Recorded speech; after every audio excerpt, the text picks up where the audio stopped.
Assalamualaikum warahmatullahi wabarakatuh.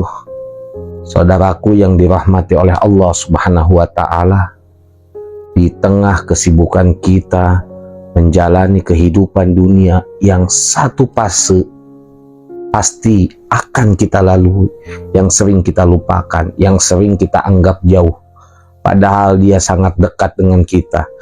Apa itu? Yaitu kehidupan di alam kubur. Tempat pertama yang akan kita masuki setelah kematian. Tempat yang gelap, sempit, dan penuh dengan pertanyaan. Apakah kita akan mendapatkan kenikmatan atau justru azab yang sangat mengerikan?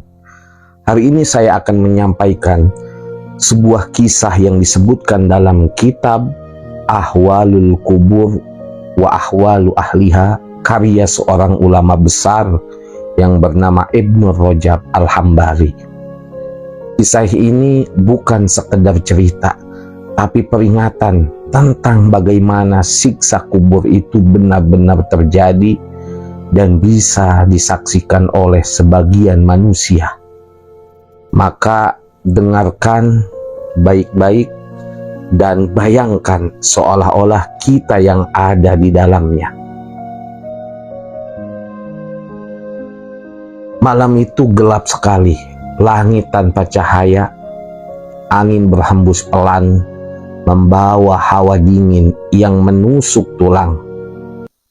Seorang lelaki, seorang musafir yang berjalan sendirian. Langkahnya pelan, sangat lelah, tapi terus maju.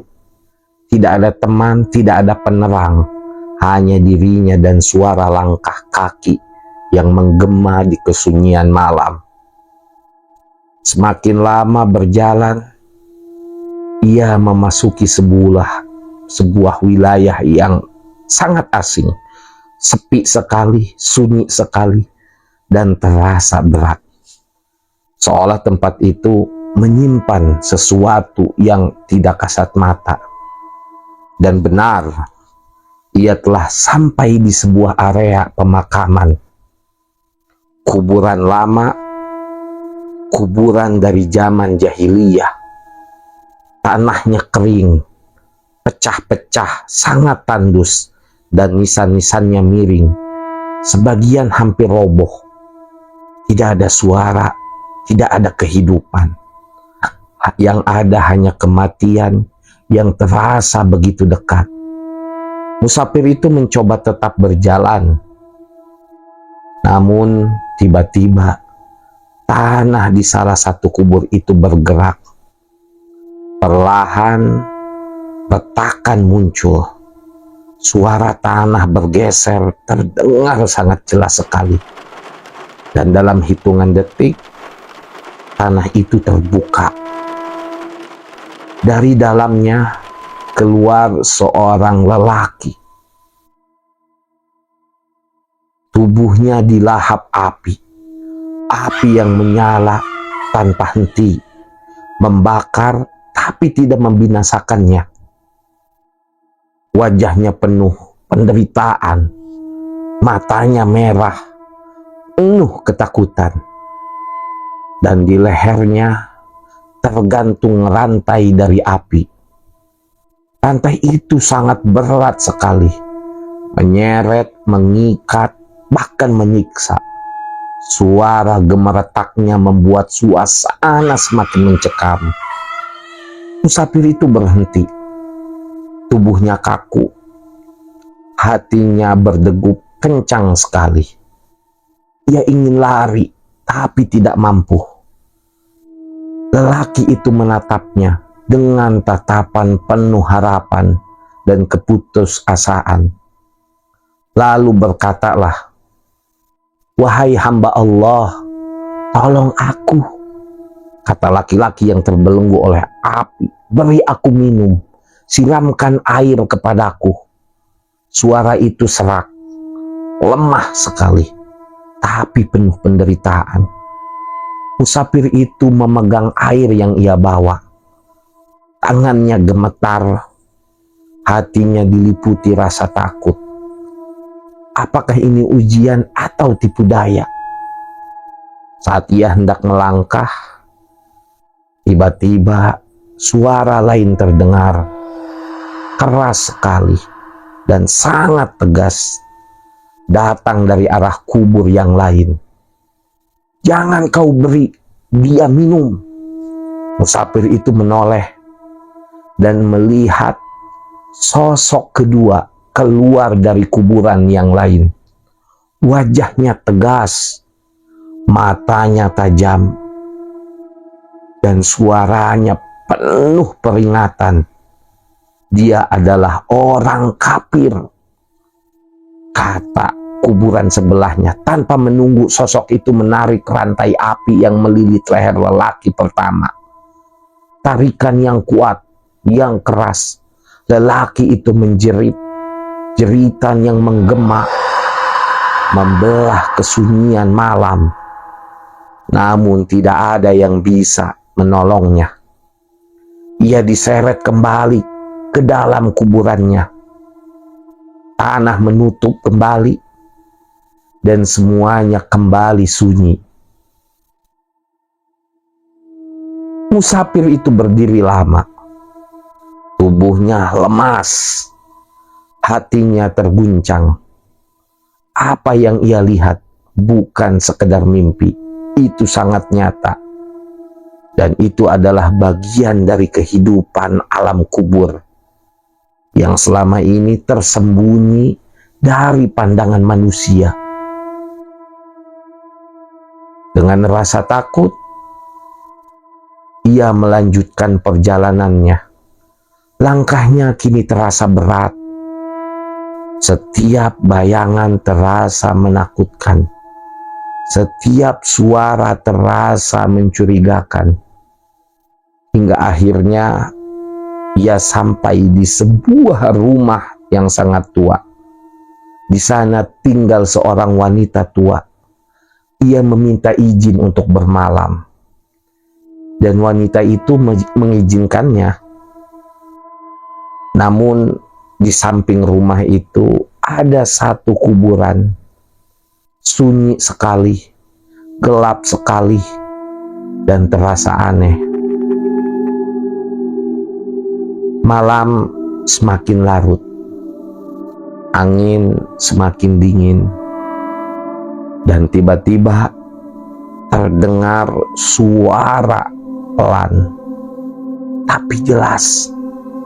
Apa suaranya? Baul, ma baul shan ma shan.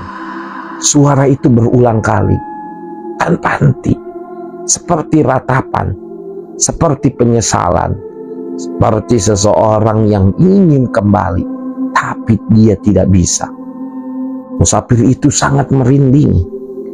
Ia mendekati wanita tua itu dengan suara gemetar.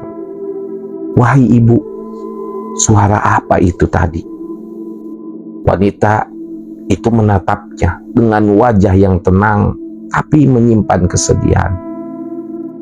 "Itu suara suamiku," kata wanita tua itu. Musafir itu sangat terkejut. Wanita itu mulai bercerita, "Dulu suamiku tidak pernah menjaga dirinya dari air kencing. Aku sering menasehatinya, tapi dia tidak peduli." Suara itu kembali terdengar. Apa suara itu berbunyi? Baul ma baul, shan ma shan. Wanita itu melanjutkannya. "Suatu hari ada seorang lelaki datang.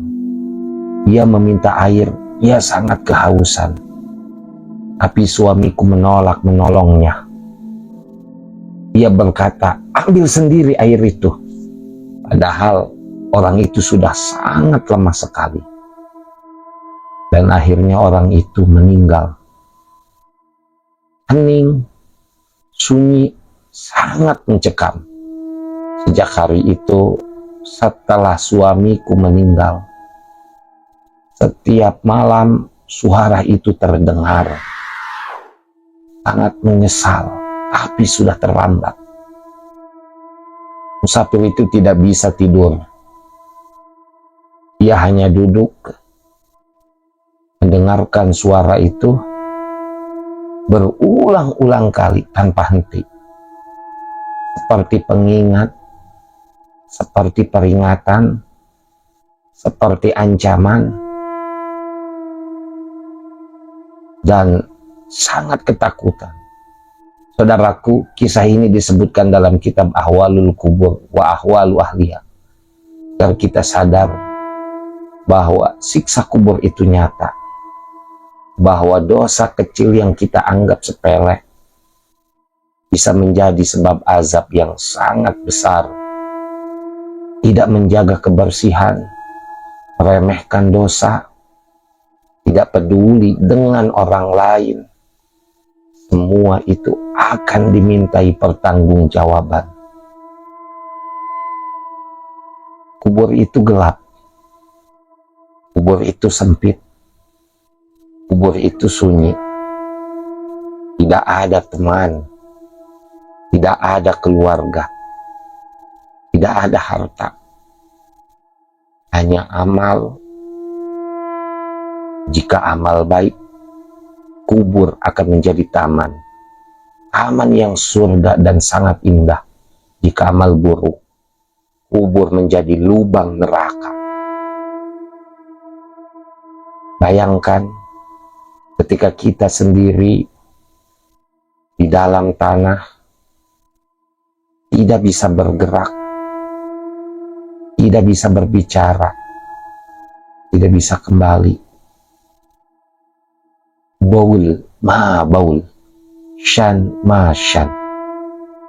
Suara penyesalan yang terus berulang tanpa akhir, dan akan menjadi penyesalan selagi kita masih hidup di dunia, selagi masih kita diberi kesempatan. Perbaiki diri kita, perbanyak amal, jauhi dosa, karena kematian bisa datang kapan saja. Dan ketika itu datang, tidak ada yang bisa kita bawa selain amal soleh kita. Semoga Allah melindungi kita dari siksa kubur dan menjadikan kubur kita sebagai taman dari taman-taman surganya Allah Subhanahu wa Ta'ala. Assalamualaikum warahmatullahi wabarakatuh.